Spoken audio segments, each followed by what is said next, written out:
Voy a leer un pasaje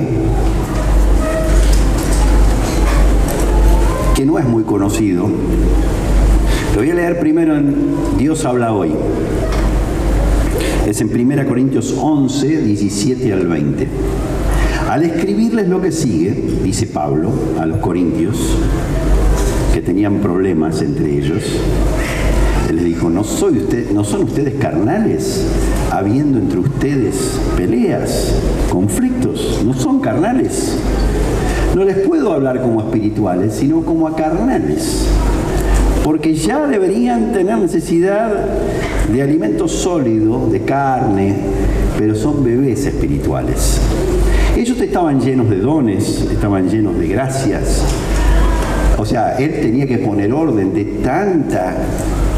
tanto don. Por ejemplo, que no hablara más, creo que de 5 profetas a la vez, les dijo, y que tomen su turno y que la iglesia juzgue. Imagínense qué lindo tener ese problema, que hay 5 acá entre nosotros y que tienen palabra de Dios, que se levantan y que tenemos que decir, bueno, por turno, hermanos. Así que los corintios eran una iglesia particularmente llena de dones, llena de demostraciones de lo que a la gente le encanta. Ustedes se acuerdan que el propio Pablo dice, si yo hablase lenguas humanas y angélicas, ¿y a quién se lo dice esto? A los corintios. Y no tengo amor, no soy nada. Si entendiese misterios, toda ciencia, si tuviese la fe de traspasar, de mover montes, pero no tengo amor, no soy nada. Nada, ¿cuánto es nada? Nada. Entonces la carta, tienen que pensar, o tenemos todos que pensar, que es una carta a una iglesia llena de dones, pero que necesitan todavía leche. Ustedes se acuerdan que Jesús dijo, algunos van a venir y van a decir, en tu nombre echamos fuera demonios, hicimos milagros. Y Él les va a decir, ¿cómo? Nunca los conocí. Es decir, la presencia de dones nunca significa que tenemos a Cristo, que estamos llenos del Señor. Amén. Entonces acá, como parte de este contexto que les acabo de resumir, dice, al escribirles lo que sigue, 1 Corintios 11, 17 al 20, no puedo felicitarlos, pues parece que sus reuniones les hacen daño en vez de hacerles bien. Imagínense que venga un hermano acá y nos diga, muchachos, las reuniones de ustedes, más que hacerles bien, les hacen mal. En primer lugar, se me ha dicho que cuando la comunidad se reúne, hay divisiones entre ustedes, y en parte creo que es verdad. No cabe duda de que ustedes tienen que dividirse en partidos para que se conozca el valor de cada uno. Les voy a leer este último versículo en la Reina Valera, que dice, porque es preciso que entre vosotros haya disensiones, para que se hagan manifiestos entre vosotros los que son aprobados. Así que el conflicto no es tan malo. El conflicto no es un problema. Al punto que Pablo dice que es necesario que entre nosotros haya disensiones. ¿Para qué? Para que se manifieste quiénes son aprobados. Es decir, Pablo no aprobaba, no le hacía pasar el examen a alguien fuera del conflicto. El conflicto es lo que muestra lo que hay en nosotros. Así que no lo miremos tan negativamente el conflicto. El conflicto es un elemento que nos prueba hasta dónde podemos llegar con nuestra fe cristiana. Y el conflicto va a estar siempre. ¿Por qué? Porque somos seres humanos, porque somos hombre y mujer en un matrimonio, porque tenemos diferente forma de mirar, tenemos diferente historia. El conflicto era lo que existía en el tiempo de Jesús todo el día. Él estaba rodeado de conflicto. Uno se le paraba al lado y decía, decile, deja que mis hijos se sienten al lado tuyo. O sea, todas las voluntades de los hombres estaban entremezcladas, contrapuestas una con la otra. Y ustedes me escucharon hace poco hablar sobre los loquitos del bote. Que Dios nos mete en un bote con otros 11 y nos dice así, ¿vos querés venir conmigo? Bueno, tenés que estar con estos 11. Esos son lo que acaba de decir Daniel, el cuerpo. Nosotros no podemos reunirnos con todos los miembros del cuerpo de Cristo que están vivos hoy en la tierra. Pero podemos estar con 11. Y cuanto más chico es el grupo, más complicado es el grupo. Todos venimos crudos. Tenemos una historia que para cada uno de nosotros justifica lo que somos, sí, pero el otro no se la banca. Y nosotros no nos bancamos la historia del otro. Entonces, cuando uno quiere ir a la derecha, el otro quiere ir a la izquierda. Yo siempre, cuando me encuentro con algún desconocido, le digo, mira, vos y yo nunca hemos tenido un problema. O inclusive cuando vamos a congregaciones que de vez en cuando nos vemos, un hermano muy querido que lo hemos visto muchas veces, le digo, mira, vos y yo nunca hemos tenido un problema, pero si nos vamos de mochilero 15 días, vos empezás a poner las medias donde yo no quiero que las pongas y yo quiero poner las zapatillas acá y vos te sacás la ropa de una manera, entonces empezamos a agarrarnos a las piñas. Es decir, es el estar juntos lo que nos hace tener conflictos. En otras palabras, salir de mochileros, hacer cosas juntos. Y la iglesia en general lo sabe. Por eso, el atractivo de la iglesia masiva. Porque con muchos de ustedes, yo tengo que decir lo mismo, nunca tuvimos un problema. Ni ustedes conmigo, ni yo con ustedes. Porque nos vemos una vez por mes, acá. Pero cada uno de nosotros está en un botecito. Y ahí te quiero ver. Es en ese botecito. Es en esa familia, es en ese matrimonio, es en ese grupo casero donde van a venir los problemas. Y entonces los problemas no van a ser un problema. Los problemas van a ser necesarios. ¿Para qué? Para que se manifieste ¿qué? El grado de madurez de cada uno. Es en el conflicto. Al marinero se lo conoce en la tormenta. Cuando empieza a rugir el viento y cuando el mástil se empieza a caer sobre el agua, es ahí donde se ve la capacidad del marinero. Y hermanos, yo creo que todos hacemos agua cuando empieza a rugir el viento, cuando hay conflictos. Entonces, esta es la introducción. Vamos a dividir lo que sigue cortito. ¿Qué hago cuando yo ofendo a otro? ¿Y qué hago cuando otro me ofende a mí? ¿Les parece? Muy sencillo. Vamos por lo más fácil. ¿Qué hago cuando yo ofendo? A ver quién puede decir qué hay que hacer, qué dijo Jesús que hay que hacer. Pedir perdón. ¿Quién puede repetir el texto? A ver. ¿Dónde está esto?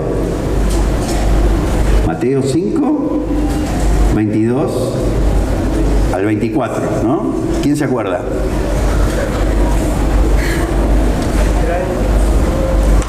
¿Quién puede decir? A ver, muchachos. Cualquiera que se enoje contra su hermano será culpable de juicio, cualquiera que diga necio a su hermano será culpable ante el concilio, y cualquiera que le diga fatuo quedará expuesto al infierno de fuego. Por tanto, si traes tu ofrenda al altar y allí te acuerdas que tu hermano tiene algo contra ti, deja allí tu ofrenda delante del altar y anda, reconcíliate primero con tu hermano y entonces ven y presenta tu ofrenda. Si ofendimos a alguien, ¿qué tenemos que hacer? ¿Ir a orar al Señor? ¿Ir a hablar con un hermano para que nos consuele? ¿Para que nos explique cómo manejarnos? No, tenemos que ir a reconciliarnos con nuestro hermano. Algunos quieren orar mucho, pero no se dan cuenta que no deberían ni orar porque Dios no los escucha. Porque Dios dice, si alguien tiene algo contra vos, no traigas tu ofrenda. Reconciliate primero con tu hermano. Si fuiste áspero con tu esposa, no tenés que ir a orar. ¿Por qué? ¿Qué dice que va a pasar con las oraciones de los que fuimos ásperos con nuestras esposas? ¿Qué dice que va a pasar? Van a ser estorbadas. O sea, no siempre la oración es la solución, pero siempre la obediencia es la solución. ¿Y cuál es el mandamiento? Tan sencillo que no hay mucho más en la palabra para saber qué hay que hacer cuando yo soy el que ofendí. Y no dice acá que yo fui un traidor, que yo maté a alguien, o que yo denigré la vida de alguien. Dice, si tu hermano tiene algo contra ti, puede no tener razón, pero que se produjo un distanciamiento y hay alguien que piensa de mí una cosa y que yo no estoy respondiendo. Dios nos dio a nosotros el ministerio de la reconciliación. La palabra dice que somos llamados con una vocación, con toda humildad y mansedumbre, dice Efesios capítulo 4, solícitos en guardar la unidad del Espíritu en el vínculo de la paz. Es decir, ninguno de nosotros puede andar por ahí como si nada hubiera pasado cuando alguien tiene algo contra nosotros. Porque si es posible, en cuanto dependa de nosotros, tenemos que estar en paz con todos los hombres. Amén. La palabra enseña, Jesús dijo que es necesario que haya tropiezos. Pero hay de aquel por quien vienen los tropiezos. No nos olvidemos que el comienzo de este pasaje de Mateo 5 habla de lo que va a pasar con el que se enoja contra su hermano, que va a ser culpable de juicio. O sea, cuando nosotros le damos cuerda a que un hermano se pueda enojar, nosotros lo estamos exponiendo al infierno de fuego. Es así de simple. Eso lo dice Jesús. ¿Es verdad o no es verdad?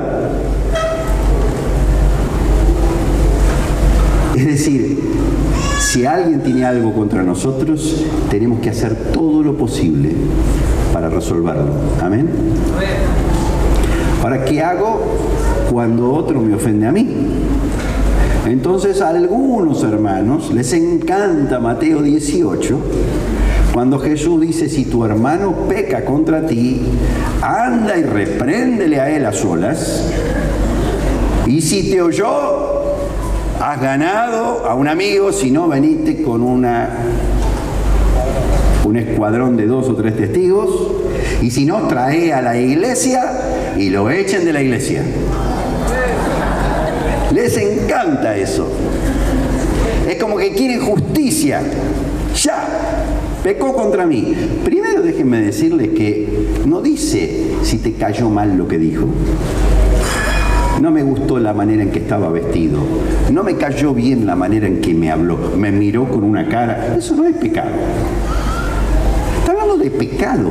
Pecado es algo que no me transgrede solo a mí. Transgrede a Dios. O sea, si hay un hermano fornicario, si hay un hermano que está literalmente andando de manera contraria a la ley de Dios, entonces ahí hay una cuestión que no es una cuestión, no me gustó como me miró.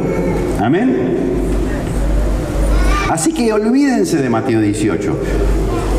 Lo usamos cuando hay una situación de pecado. Amén. Pero déjenme decirles que el mismo capítulo donde está Mateo 18, que a tanto nos gusta, para tomarlo por gentil y publicano al hermano, les voy a contar una parábola que está en Mateo 18. Jesús habla de un hombre que llamó a sus siervos a arreglar sus cuentas y uno le debía mucha plata y iba a vender toda la familia para que pague las cuentas. La conocen la historia, ¿no? Y entonces le perdonó la deuda. Y este hombre fue y agarraba del cuello a uno que le debía muy poquito. Y Jesús dijo, va a ser echado a los verdugos. ¿Cuántas veces le dice en este mismo capítulo Pedro a Jesús, tengo que perdonar a mi hermano? ¿7 veces? No, 70 veces 7 le dice Jesús. O sea, 490 veces. Y Jesús dijo, oren así, perdona nuestras deudas, así como nosotros perdonamos a los que nos deben. Porque si no perdonamos a los hombres sus ofensas, tampoco nuestro Padre nos va a perdonar a nosotros nuestras ofensas. Porque con la medida con que medimos, vamos a ser medidos, y con el juicio que hagamos, con esa medida se va a producir nuestro propio juicio. Como dice Colosenses 3, vestidos pues como escogidos de Dios, santos y amados, de entrañable misericordia, de benignidad, de humildad, de mansedumbre, de paciencia, soportándoos unos a otros y perdonándoos unos a otros. Es decir, ¿no está la posibilidad de perdonar? ¿Tengo que arreglarlo todo? ¿Tengo que ver quién tiene razón en la discusión? Nos encanta agarrar del cuello al que no opina como nosotros, al que no actúa como nosotros quisiéramos que actúe. Pero la palabra nos pide algo muy distinto a lo que nuestra naturaleza nos pide, y es soportar, pasar por alto la ofensa, es dejar de tener en cuenta los pecados de tus amigos, las fallas de tus amigos, pasar por alto, tener misericordia, porque juicio sin misericordia se ve hacer con aquel que no tiene misericordia. Es decir, el mundo no va a cambiar, el mundo va a seguir así, y Dios nos pide a nosotros amar a los demás como fuimos amados por Él. Amén. Entonces, algunos confunden esta gana de venganza que todos se nos manifiesta, porque por más que aprendamos esto de memoria, todos tenemos una reacción innata de bronca, de juicio, y Dios nos pide para la mano. Yo te amé, yo te acepté cuando no valías nada, yo te llamé mi hijo, te perdoné los pecados, así que guarda cómo actúas con tu amigo. ¿Sí? Entonces, hay una obsesión que tenemos, y es la obsesión con la razón. La obsesión con quién tiene razón. La obsesión en quién estaba en el bando correcto o en el argumento correcto. Y es algo que aparentemente a Dios no le quita el sueño. Tenemos que pensar que en el cielo no van a estar los que estaban acertados en sus argumentos. Tampoco en el infierno van a estar los que estaban equivocados. El cielo no es un lugar para los que tienen la teología correcta o estaban en el lado correcto de la discusión. El cielo es un lugar para los que aman. El cielo es un lugar para los que pasan por alto las ofensas como Cristo hizo por ellos. Pablo le dice a los corintios, en esa misma carta que estábamos leyendo, 1 Corintios, les dice: si pues tenéis juicios sobre cosas de esta vida, ¿ponéis para juzgar a los que son de menor estima en la iglesia? Para avergonzaros lo digo, pues no hay entre vosotros sabio, ni aun uno que pueda juzgar entre sus hermanos. Así que está la posibilidad de que vayamos a un hermano mayor, a alguien más experimentado, y vengamos con el problema y le demos la posibilidad de juzgar entre los dos lados. Esa posibilidad está. Por eso Pablo está diciendo, no hay entre ustedes alguien más sabio, porque parece que ellos iban a tratar sus cosas con las personas menos maduras. Pero es interesante lo que dice. Sino que el hermano con el hermano pleitea en juicio, y esto ante los incrédulos. Habían llegado al punto que se hacían juicios e iban a las cortes del Estado, por decirlo así, para saldar sus cuentas. Así que, por cierto, es ya una falta en vosotros que tengáis pleitos entre vosotros mismos. ¿Por qué no sufrís más bien el agravio? ¿Por qué no sufrís más bien el ser defraudados? Pero vosotros cometéis agravio y defraudáis, y esto a los hermanos. ¿No sabéis que los injustos no heredarán el reino de Dios? Es injusto no sufrir el agravio. Es injusto no pasar por alto la ofensa. Y los injustos no van a heredar el reino de Dios. Es fuerte.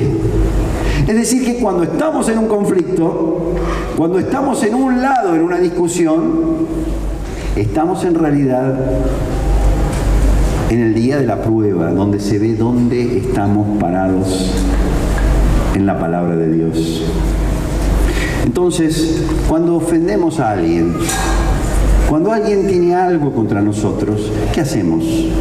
Dejamos nuestra ofrenda en el altar y vamos y nos reconciliamos con nuestro hermano, y recién después venimos a presentar la ofrenda.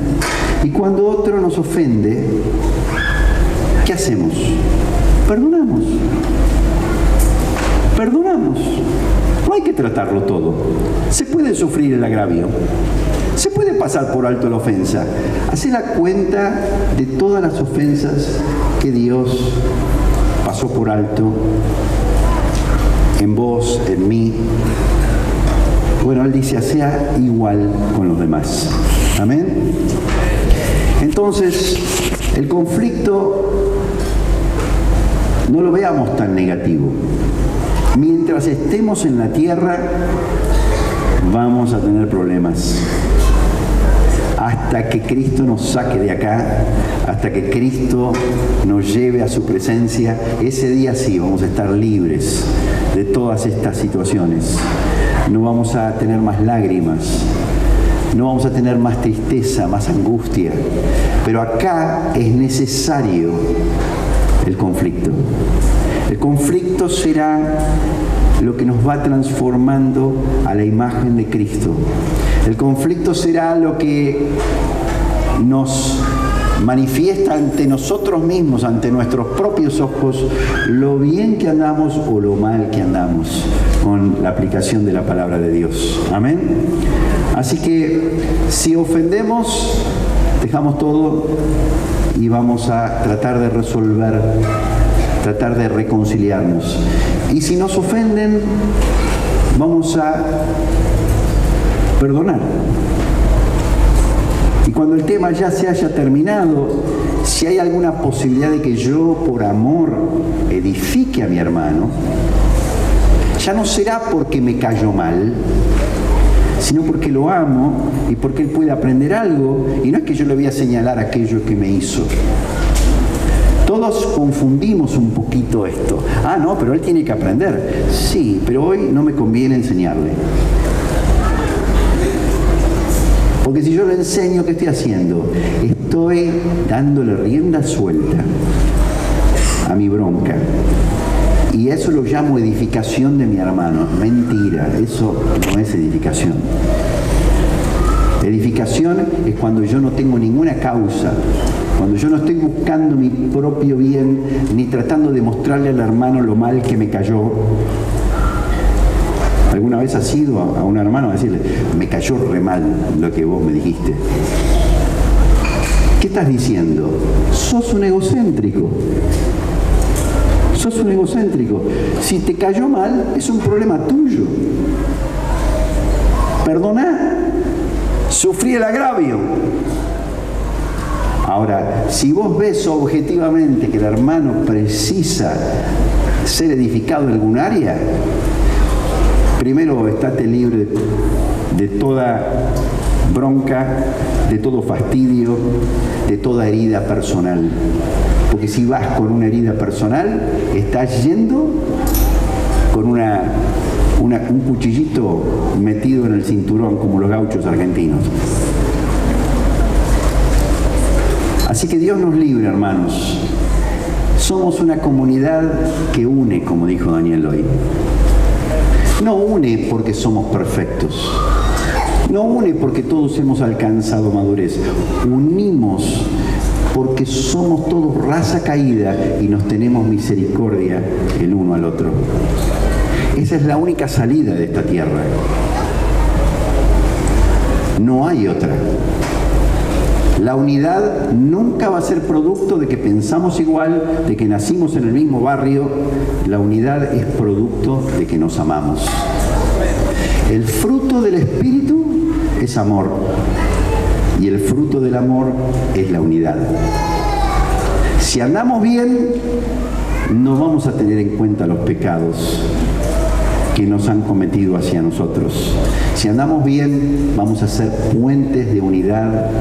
Vamos a estar constantemente ejerciendo nuestra vocación de cuidar la unidad del Espíritu en el vínculo de la paz. Seamos, amados, factores de unidad, porque eso toca el corazón de Dios. Cuando Jesús dijo, Padre, que sean uno, para que el mundo crea, yo creo que la unidad más complicada es la unidad de estos 11 loquitos. Esa es la más complicada. Y por eso la iglesia va a lo masivo.